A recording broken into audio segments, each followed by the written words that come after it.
Hello and welcome to Talk of the Game, and it's a preview of the Carabao Cup winners, Manchester City against West Ham United, potentially the first cup of 4 for Manchester City this season. Gonzo, what's your thoughts on Pep Guardiola's side? Fantastically brilliant, best players in the world, wonderful speedy wingers, best manager in the world, best midfield in the world, more money than most clubs, more money than most countries, to be fair, not just most clubs, a tour de force, unstoppable. Oh, they're unstoppable. They're an unstoppable and immovable object. Tom, what's your thoughts on the Citizens? Yeah, they had a fantastic start to the season, hit a little sort of dry run of form, but have just managed to pick it back up on about the right time of the season. I guess people almost thought around Christmas time that it might be, Liverpool's to lose with how poor City were playing. But I think the last few weeks they've really started to pick up the results again, and that win last week at Schalke kind of proved the kind of mentality that Guardiola's squad has. Even though it is a young squad full of very expensive players, it's still a squad capable of coming back from away from home and dismantling teams at home. So it's a very strong side with very, very weak, not many weak positions, should I say. Tom, can they win all 4? They've obviously got one down, but they've also got the title, Champions League, FA Cup. FA Cup's opened up for anyone, really. Man City are the leading favourites in that market. I think I expect they're going to do the treble. I think obviously the only 2 teams left, you would say, winning it would be Man United and Man City in the FA Cup. And then we all know the history of Liverpool when they get close to something anyway in recent time that that they will slip. So it's whether or not, they do have a squad big enough of challenging in Europe and challenging to win the Champions League. But ultimately, I think teams such as Juventus, even though they're sort of down but not out, has Ronaldo, Barcelona has Messi. I don't think they have that caliber player. But as a team as a whole, I think they'll do the treble, but maybe not the quadruple this year. Gonzo, for a little bit of fun, what will they win come May? They've got 3 left. Which one of those will they win, if any? Well, I think they. I appreciate what Tom's saying. It's can they sweep all before them? Domestically, I think they win everything and will continue to win everything. And it's just really, can they do it? Can they do it in Europe? So you'd have to. Barcelona the force they once were. I don't know. It may just be a battle of the checkbooks between them and PSG, quite possibly, to see who's got the biggest amount of money. It may well just come down to that, but that's football now anyway, isn't it? Really, I think Messi's a little bit on the wane. Juventus have obviously got Ronaldo, which I do think has probably weakened Real Madrid because he was just so good for them. I think they probably let him go a little bit too early, if you can say that with somebody in his sort of almost mid-30s. Yeah, City's advantage, not that they needed any advantage, but their one advantage is Aguero. While he's been class all this time, he's just in another purple patch of form. Every time he takes a shot, he seems to find the back of the net. Sterling's looking like one of the best players in the Premier League at present. Their centre-backs are fantastic. They've now got De Bruyne back to fitness. David Silva's been managed well by Pep to get the best out of him, subbing him off at crucial times to give him rest, etc.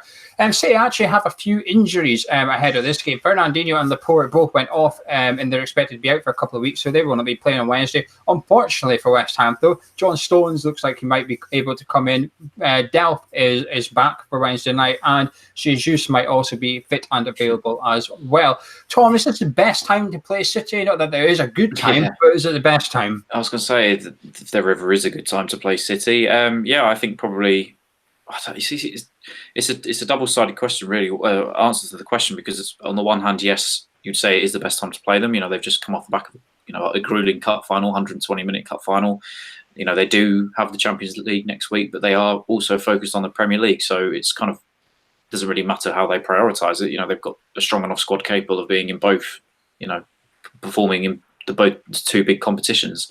So I think you could say it's probably the better time to play City. Like you said, I don't think there's ever a good time to play them. But sure, if it gives us any more of an edge with 2 more injuries, then yeah, we'll say that this is the best time to play them. Going to the last question on the opposition is usually, who do you pick out as their best player? That's right, Injured man. Do they have a weak player? Is there a weak link in that City team, Gonzo? Not that a team like West Ham could expose maybe as I say, a team like Paris Saint-Germain might be able to identify which £50 million player might have a slight weakness. I saw Riyad Mahrez not involved and, sort of standing around and clapping everybody's triumph at Wembley, ready, primed to face us, I'm sure. Previously Leicester's best player. They went and bought him, of course. I saw John Stones, a £50 million former Everton's best player. They've got him. He's ready and primed to face us. And, of course, I mean, you might say Fabian Delph being a weak link. Oh, Fabian Delph, the England international, who would walk straight into our midfield.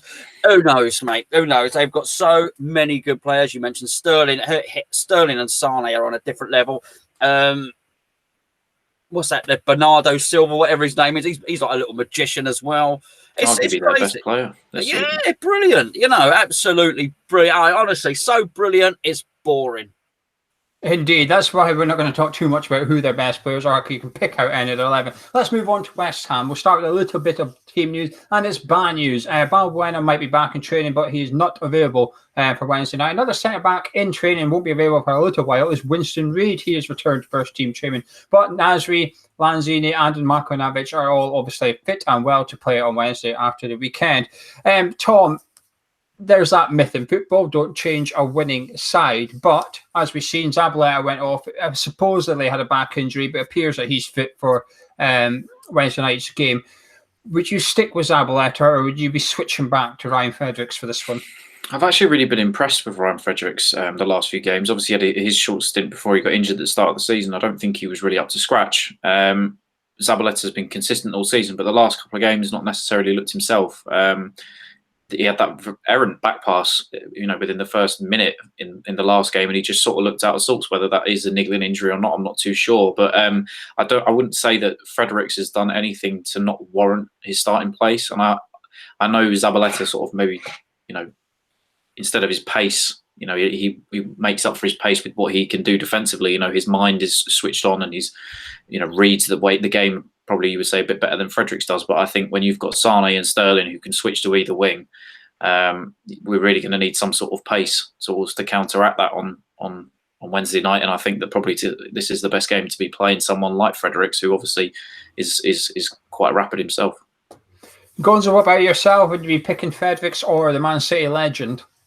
Well, Pellegrini was saying just recently, wasn't he, when we faced Liverpool, that he'd like Man City to win the league. So they might as well wheel them all out, to be fair. It doesn't matter. I don't really care who we play for this one. I think you either go out there and send everybody out to enjoy themselves. So you just play, Rice and then play Nasri in the midfield or something and just stand everyone to enjoy themselves. Or you almost play the reserves in this one and go strong against Cardiff in a game that we've got a chance of winning. So with that, I'd probably take the latter. I'd probably go weak in this game and go fully fit against Cardiff, which I know you're looking forward to going to yourself, Gio. So I probably would play Zabaleta in this one and let him, Nasri and Pellegrini have their little lap of honour after the thrashing, We've got Newcastle first, Gons. We've got Newcastle at the weekend. Hold on, they're looking a bit tasty, actually. Yeah. No, we need to be strong against Newcastle. I'd still go with the players that aren't nailed on first teamers for Newcastle. I would play Zabaleta in this one. Interesting. I'm not going to say you're throwing the game, but I wouldn't put out a reserve team for this one. Pellegrini can't do much wrong as to who he chooses at right back. Both of them have pros and cons, and they're very much the opposite of each other, i.e. Zabaleta is slow, but Fredericks is fast. Fredericks is a bit defensively not the best, in my opinion, but Zabaleta is. So which one do you go for? I would be going for Zabaleta because of the style of play I think we're going to play, and that is what we've seen against Liverpool. The only annoyance is Fredericks does have that burst of pace, so when we do play counter-attacking football, he can get off the pitch. And you then question if he's going to play Sane, which I'm going to guess he will after Sterling's just played 120 minutes. Will Sane get back as much as Sterling? I think Sterling is fantastic at tracking back. He's very underrated at it. But I'm not sure convinced Sane is. But Gonzo, I'm going to come to you first because I think you're going to be recalling Hugo and playing him up front. But who would you like to see up front for this one? Oh, it doesn't matter. I think actually I might play.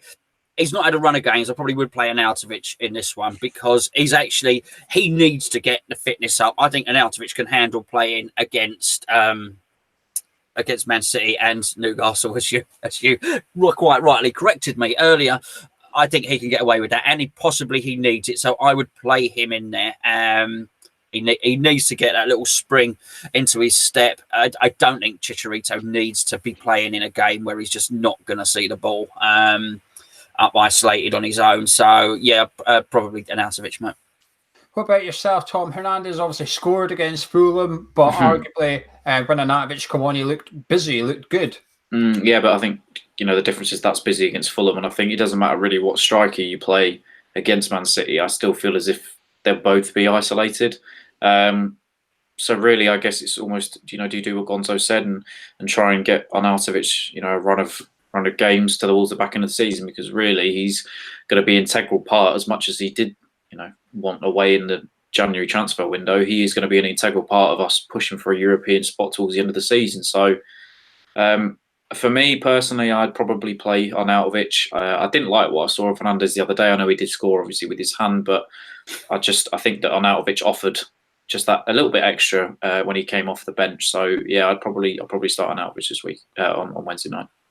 I would go with Arnautovic as well, purely because we're probably going to be playing counter-attacking people. It's possibly harsh on Hernandez because I think we're going to set up exactly the same way we did against Liverpool at home a couple of weeks ago. And Hernandez started that game, and he was decent enough. He was busy. He hassled their centre-backs when he had to. He stuck to the game plan, something I feel that Arnautovic doesn't always do. Arnautovic is offside more than any other striker I've seen since Carlton Cole at West Ham United. I think he was offside 3 times against Fulham. He was only on the pitch 20 minutes. How you can be offside that much, I don't know.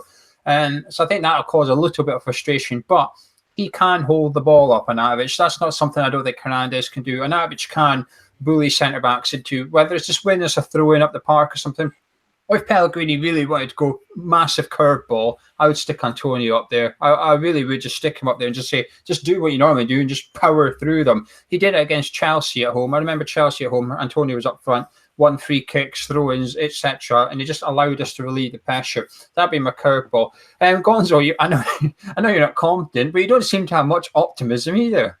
Oh, I'm just honestly, G, I'm just so bored of Man City. I'm bored of it now. The only old romance when they got taken out, that's gone, mate. Honestly, it's gone. I'm sick. I'm sick of the whole thing. I'm sick of this special relationship between West Ham fans and Man City fans. And they've got a lovely relationship. So what happens is every time we play them, they bend us over, they pull our trousers down, and when they finished having their wicked way, they pat us on the head and tell us what lovely fans we are. We roll over, have our tummy tickled, and get thrashed. I'm sick of it. And then they're meant to be more special than Man United or anyone else. I think it'd be horrendous if they win all 4 trophies. Actually, I'm sick of them winning everything. It's just money, money, money, money, money. I am sick. I hate them. Actually, I've got to say, I hate them. I am sick of getting thrashed by Manchester City. Even earlier on this season, I didn't hate them, but now I am. And I look back. Now, I look back at all the other stuff before we did this video. I was up.